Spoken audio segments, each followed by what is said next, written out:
Captain Paul here for the Locker Room. If you haven't already, please make sure to subscribe and let's get right into it. The Boston Bruins just got even deeper. They were looking for a good defenseman to add into the rotation.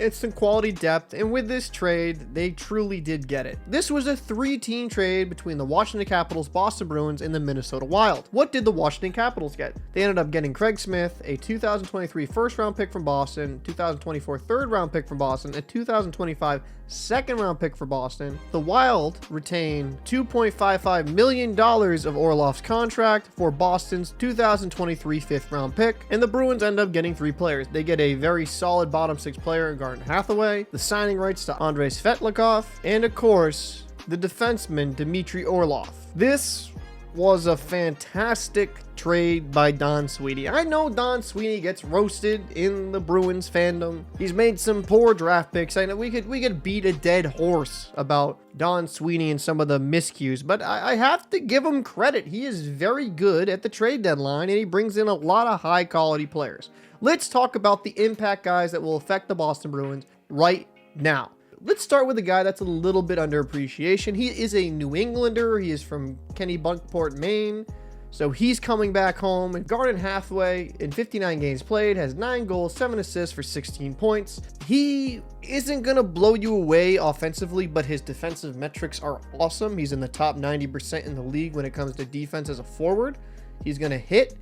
Now, the one downside to his game is he will take some really dumb penalties, so hopefully that can be reined in Boston, but I wouldn't be surprised if you see him have a game or 2 suspension here and there with the Bruins this season, because he plays a very physical game and he kind of crosses the line at times. That being said, the Bruins needed a third line right wing, and he fills that need. I think Coyle, Hathaway, and Hall will be an extremely effective third line. The one thing I will caution, if that line is to succeed, Hall is going to have to start shooting the puck far more frequently. That has been a theme I've talked about on this channel.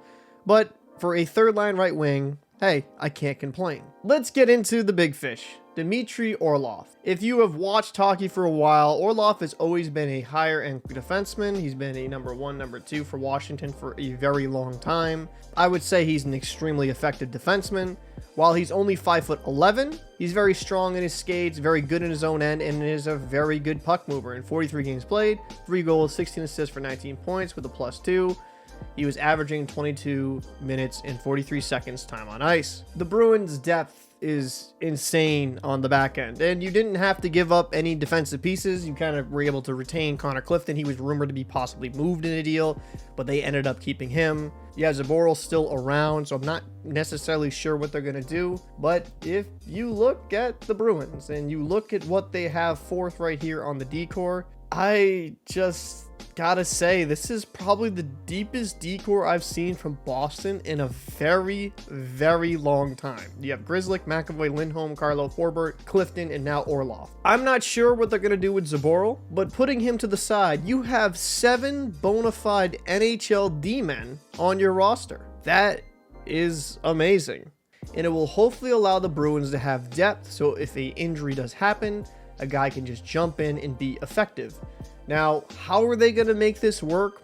Well, Orlov maybe play with Charlie McAvoy or with Carlo, maybe with Clifton. I'm not too sure. I'll be very fair here. I really like how Derek Forbort has played this season. Lindholm is who Lindholm is, and Grzelcyk has played effective as well. I wouldn't really change too much up, but it does seem like the odd man out is gonna be Forbort. Unless they decide to try Forbort out on the right side or try Orlov on the right side. Both of them are natural left defensemen, but it's a very good problem to have. You need good defensive depth, and with this addition, without a shadow of a doubt, the Boston Bruins have the best defense core in all of the NHL. So a team that's already difficult to score against just got even that more difficult to score against, and now they're going to have more production and good puck movement from their back end, because that is a very good component of Orlov's game. Now listen, the Washington Capitals were not the same Washington Capitals of old. I think you saw him take a little bit of a hit in his numbers due to that. I could see him in this Boston Bruins system looking like vintage Orlov. He's only 31 years old, and I truly think Orlov solidifies the Boston Bruins as being the most dangerous team in the NHL. I really like Hathaway. Some of the boneheaded stuff I'm not all for, but he adds a great bottom six role for us, and you come into a Boston Bruins fan base that loves their gritty players that are going to hit, get physical. I mean, as a Bruins fan, you might not want to see him take all these penalties, but you're going to love the heart and soul that he has out there on the ice. If I was to give the Bruins a grade on this, I would give them an A-. I think you get a extremely good top pairing defenseman in Orlov. You get a good quality bottom six winger in Hathaway. The only problem, admittedly, I have is giving away that first round pick. I know you have to give something to get something, but we're giving up a lot of future assets. And my one concern, at least as a Bruins fan, are we giving up too much of our future just for 1 year run? Hopefully that is not the case, but to be fair, this seems like the last dance, and what the hell, might as well go all the way in. I'd be interested to know what your thoughts are down below in the comment section. I am Captain Paul, and I will see you in the next video.